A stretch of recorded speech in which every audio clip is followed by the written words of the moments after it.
think so.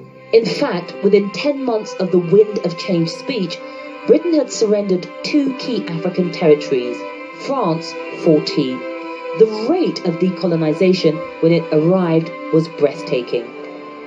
Many were freed without bloodshed. 1960 was hailed the Year of Africa, and hurried withdrawals of the colonial powers continued into the... It was better to prepare to negotiate with the nationalists, and hence you have the liberation movement. Freed without bloodshed. 1960 was hailed the Year of Africa, and hurried withdrawals of the colonial powers continued into the next 3 decades. Will you go back to the Congo one day? No, never. Do you think that it's finished for the Europeans in the Congo? Yes, I think so. But no sooner had African nations escaped the shackles of colonialism than a new battle for the continent was underway: the Cold War. Back when the colonial idea had Europe's politicians spellbound, the communists had opposed it. And throughout their years of struggle, African nationalists had found a powerful friend in the Soviet Union. These 2 great powers, America and Russia, begin to carve up the world between them. Independence coincided with the Cold War, where it mattered whose side the president was in terms of this global struggle between Russia and America. And they both tried to organize coups to get their people in, and this was very destabilizing. The Congo's Patrice Lumumba was a hardline nationalist, labeled a communist by America. His game of Russian roulette appeared to have paid off when in 1960 he oversaw the handover of sovereignty from Belgium. He was to become victim of the opposition between the West and the East, between the bloc, Soviet bloc, and the Americans. Because militia leaders with control of the mineral-rich Katanga province refused to be swallowed up in a wider republic led by a Soviet-backed Lumumba. Fearing their own material losses, the US and Belgium supported the rebels. And just 3 weeks after bringing the country into independence, Lumumba was captured by the Katanga militiamen, tortured and killed. So he became a legendary figure, not for what he did, but for what he could represent. Lumumba suffered more indignities, including being forced to eat a speech, which he restated his claim to be the Congo's rightful premier. Congo's riches, combined with global geopolitics, had again proven a disastrous mix. And with freedom from overt colonial exploitation, the scramble for resources was driven underground. For a fleeting moment, the Lumumba affair raised the questions of what in Africa would replace the strong arm of colonial rule, and whether national unity was achievable with hostilities bubbling beneath the surface. But in the excitement of independence, this was quickly forgotten.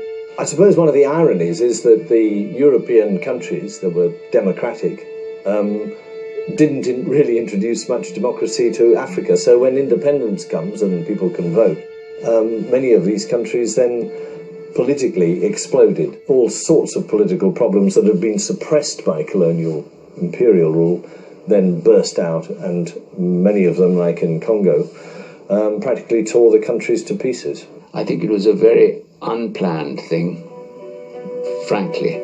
And it was only in the last year and a half or so before independence that all of a sudden, with independence looming, we started to have accelerated programs to train locals. That wasn't enough. So in the end, we handed over to a country which was not properly prepared for independence. I think that we would have done Africa a lot of good by staying and preparing flat out for another 5 or 6 years. But for Africans everywhere, decolonization couldn't happen fast enough. For that generation of Nigerians, it was just a feeling of complete euphoria, of triumph, of total confidence in the future of Nigeria. They really believed that Nigeria was, and all of Africa, I mean, they were Pan-Africans. They believed very much in the idea that the whole of Africa was going to rise from the shackles of the past. Dream, big hope. People thought that independence will bring about the solution to many problems. So it was in a very romantic period. Celebration of independence, dances, big projects. That euphoria wouldn't last.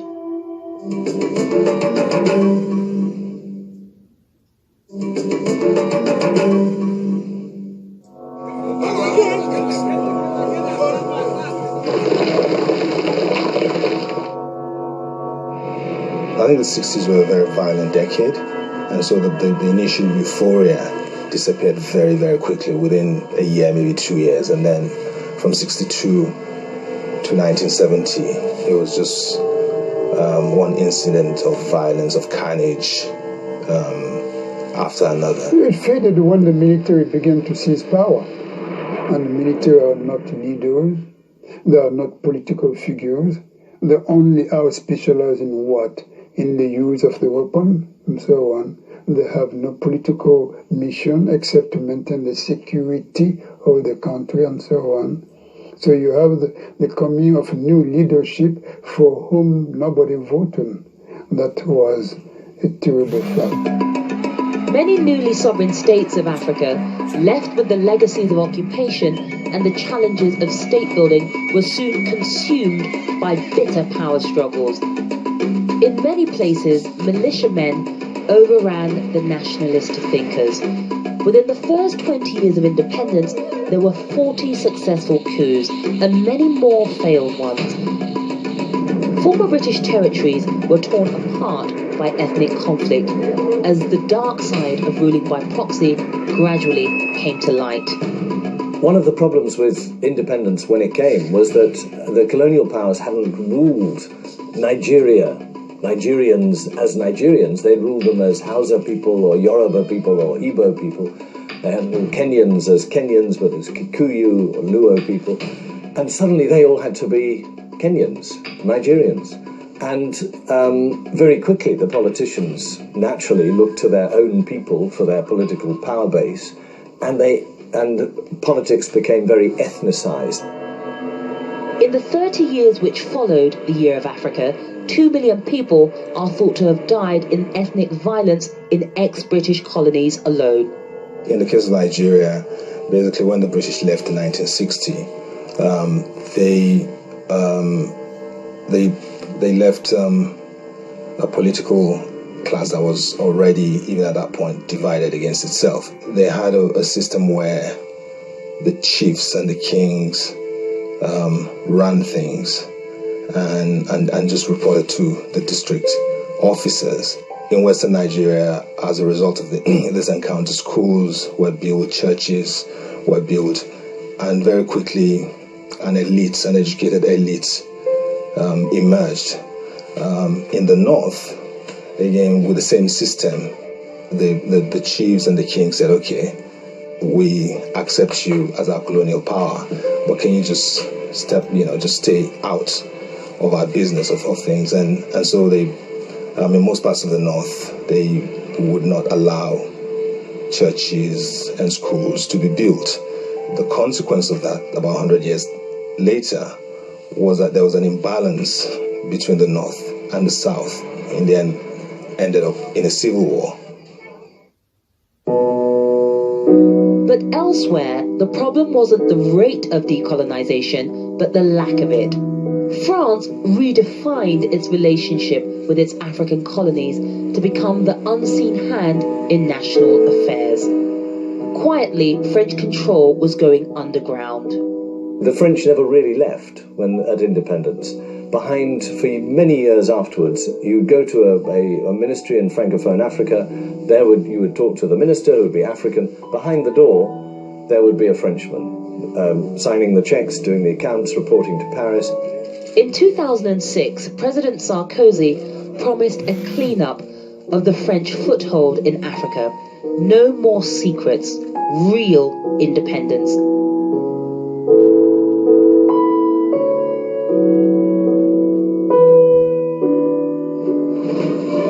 But Bastille Day celebrations in Paris this year sent a clear message that they remain as closely interested in the continent's affairs as they ever were.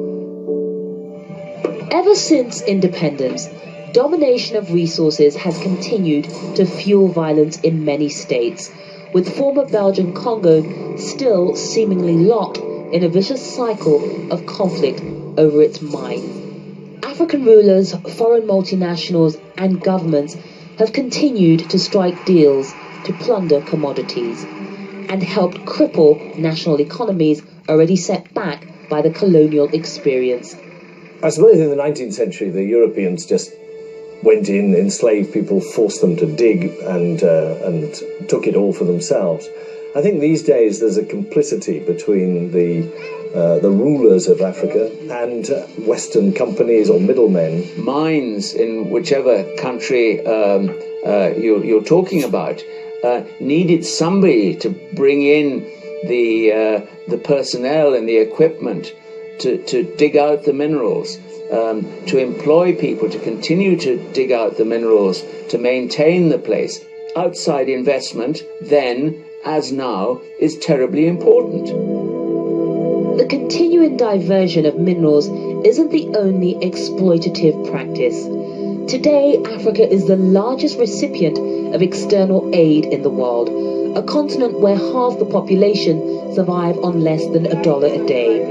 But for every aid dollar coming in, $10 are lost through illegal capital heading out.